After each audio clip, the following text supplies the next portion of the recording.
Hello la team, j'espère que vous allez bien. On se retrouve aujourd'hui pour une nouvelle vidéo du module 1 où on va parler des pronoms.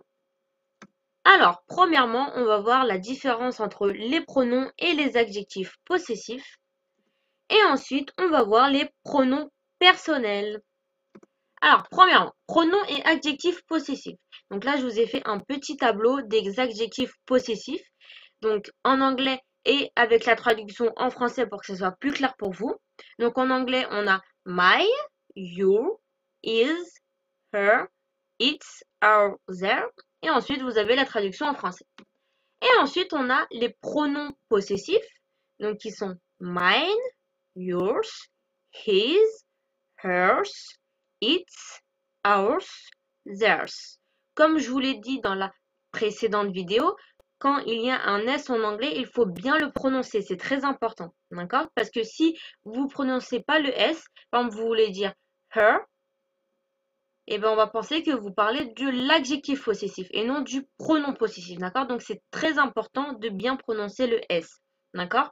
Attention, ici, le S ne signifie pas un mot au pluriel. C'est juste un pronom possessif, d'accord? Il ne s'agit ni du pluriel ni du singulier. C'est-à-dire que si on parle au pluriel ou au singulier et qu'on veut utiliser un pronom possessif, on va dire hers. On ne va surtout pas dire her. Parce que dans ces cas-là, on utilisera un adjectif possessif. Et maintenant, on va voir quelle est la différence entre un pronom et un adjectif possessif. Alors, contrairement à l'adjectif possessif, le pronom possessif est utilisé seul.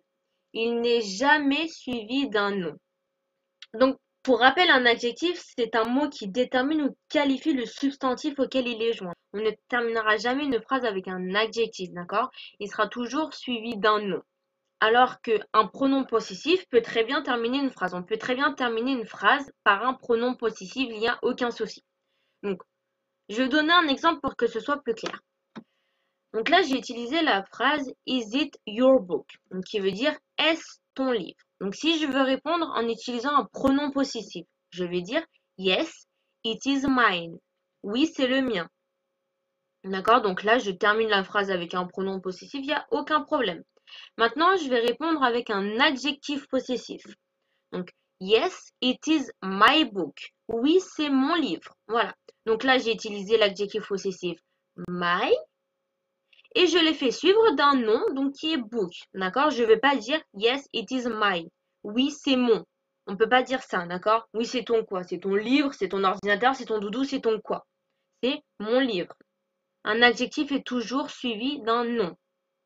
D'accord? Ensuite, on va voir les pronoms personnels. Donc, un pronom personnel peut être un sujet. Je ne vais pas vous refaire un cours sur les sujets. Vous vous rappelez très bien. I, you, he, she, it, we, they. Voilà, vous connaissez déjà les sujets. Je ne vais pas vous refaire un cours dessus. Ensuite, il peut être un complément direct ou indirect.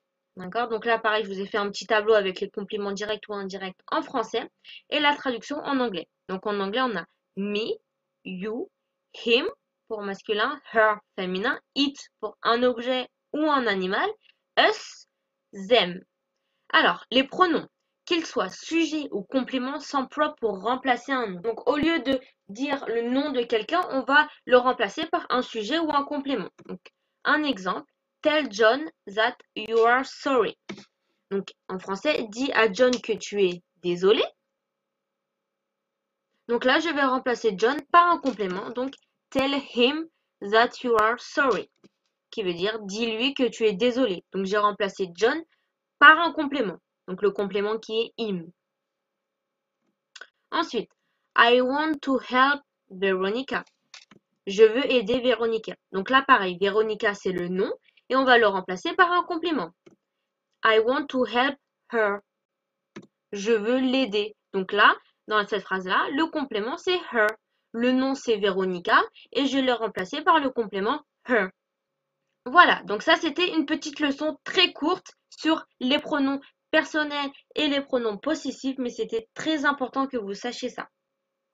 Comme d'habitude, vous allez retrouver un petit exercice juste en dessous de la vidéo que je vous invite à faire et surtout, Si vous n'avez pas compris cette vidéo, n'hésitez pas à la re-regarder. Ne passez pas à la prochaine vidéo sans avoir fait l'exercice, s'il vous plaît, parce que si vous ne faites pas les exercices que je vous ai donnés, vous n'arriverez jamais à retenir. Donc surtout, faites l'exercice et ensuite vous pourrez passer à la prochaine vidéo. Voilà, je vous fais de gros bisous et on se voit dans la prochaine vidéo. Bisous, bisous.